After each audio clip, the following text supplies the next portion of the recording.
রাজধানীতে বর্ষা এখন স্বস্তির বদলে ভোগান্তির নাম।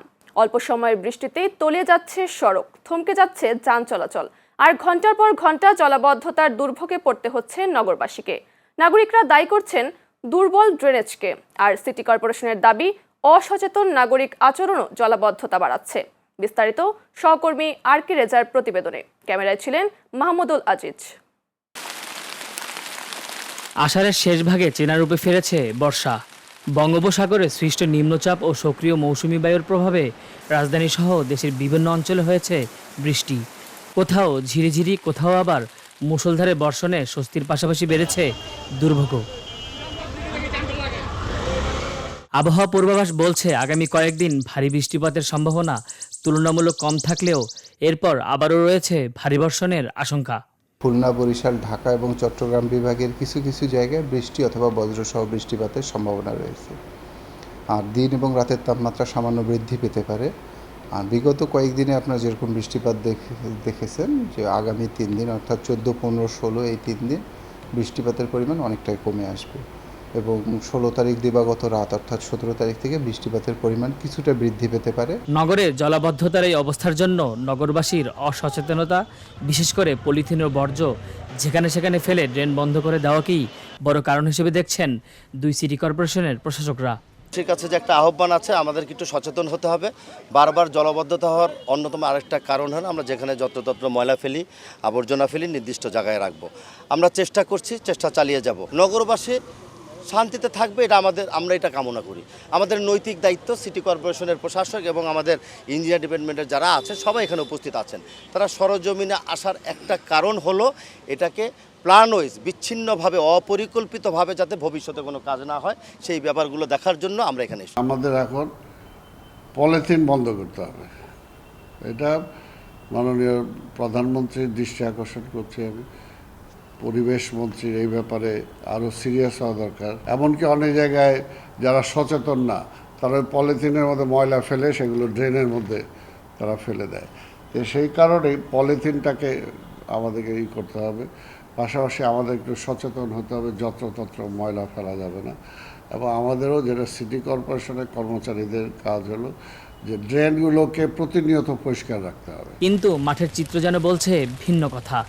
জলাবদ্ধতায় আটকে পড়া মানুষের প্রশ্ন, বছরের পর বছর সরকার বদলেছে, জনপ্রতিনিধি বদলেছে, বাস্তবায়ন হয়েছে নানা উন্নয়ন প্রকল্প, তবু বর্ষা এলেই পড়তে হয় একই দুর্ভোগে। কষ্টই তো, কাপড় হাতে নিয়ে ধরতে হইতেছে। সরকারের কি করা উচিত বলে মনে করেন? দ্রুত কাজ শুরু করা উচিত। সরকারের আসলে এটা ভালো ভালো পদক্ষেপ নেওয়া উচিত, যে সরকারের যে জলাবদ্ধতা যে সৃষ্টি হইতেছে এর তারা কাজ করা উচিত। সিদ্ধান্ত নেবে যে এই যেন এই ব্রিজটা এই জায়গায় নির্মাণ করে যাতায়াত সবার জন্য সুবিধা হয়, সুন্দর হয়। অনেক কষ্ট হইতেছে। এই যে মনে করেন আগে তো মনে করেন এরকম পানি বাঁচতো না, এই সরকার আইয়া পানি কমায়ও না আর রাস্তাঘাটও ঠিক করে না। শেখ মুজিব, এরশাদ, খালেদা জিয়া, তারপরে হলো শেখ হাসিনা, তারেক রহমান, কোনো রাষ্ট্রের সরকারের কাছে শান্তিতে নাই। এই দেখেন না, কদিন পর এখান থেকে গোসল করে যাবো। জলাবদ্ধতার ড্রেন লাইন বন্ধ, সোয়ারেজ বন্ধ, সব কিছু বন্ধ, আমরা বাঁচতে আছি। সরকারের কিছু পদক্ষেপ নেওয়ার দরকার। এই যে রাস্তাঘাটের যে অবস্থা, এগুলো তদারকি করা, যাতে কালভার্টগুলো, ড্রেনগুলো পরিষ্কার থাকে। অবশ্যই সমস্যা হচ্ছে, আজকে আমি স্কুলের জন্য অনেক লেট হয়ে গেছিলাম, আমার এক্সাম চলতেছিল অ্যান্ড আমাদের এটা বাতিল করে নাই এক্সাম, অ্যান্ড আমার পা পুরো ভিজে গেছে, আমার কালকেও এক্সাম আছে।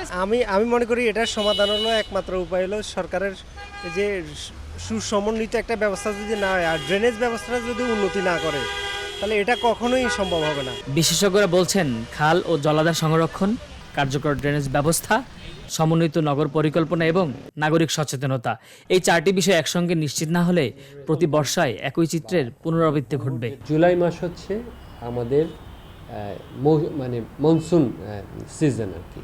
তো এই সময়টা আমাদের বঙ্গোপসাগর থেকে আমাদের উত্তরের দিকে বাতাস প্রবাহিত হয় এবং এটা হচ্ছে যে সমুদ্র থেকে পানি নিয়ে, মেঘগুলো পানি নিয়ে নর্থের দিকে প্রবাহিত হয়। যখন আমরা জানি সমুদ্র পৃষ্ঠের সময় একটা ডিপ্রেশন আছে, এই মুহূর্তে একটা ডিপ্রেশন আছে বা নিম্নচাপ আছে, তার ফলেও কিন্তু বৃষ্টিপাতের পরিমাণ বেড়েছে। এই জন্য এই সময়টা এখন যেটা দেখছি, এই সপ্তাহব্যাপী যেটা দেখছি, সেই কারণে বৃষ্টিপাতের পরিমাণ বেড়েছে।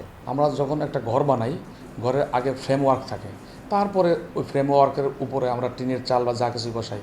ওই ফ্রেমওয়ার্ক ছাড়া যেমন একটা ঘর তৈরি করা যায় না, ঠিক একটা শহর যখন গড়ে উঠবে তার প্রথমেই হচ্ছে শহরের একটা পরিকল্পনা, একটা নকশা।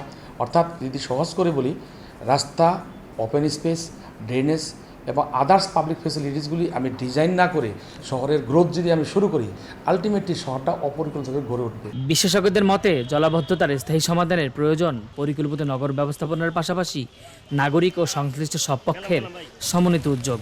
নইলে বর্ষার প্রতিটি বৃষ্টি রাজধানীবাসীর জন্য স্বস্তির বদলে হয়ে উঠবে ভোগান্তির কারণ। বৃষ্টি হলেই থমকে যায় রাজধানী ঢাকা। কয়েক ঘন্টার বর্ষণে রাজপথ পরিণত হয় জলাধারে। অপরিকল্পিত ড্রেনেজ ব্যবস্থাপনা ও নগরায়নকে ভোগান্তির প্রধান কারণ বলছেন নগরবাসী। আর কে রেজা, চ্যানেল এস, ঢাকা।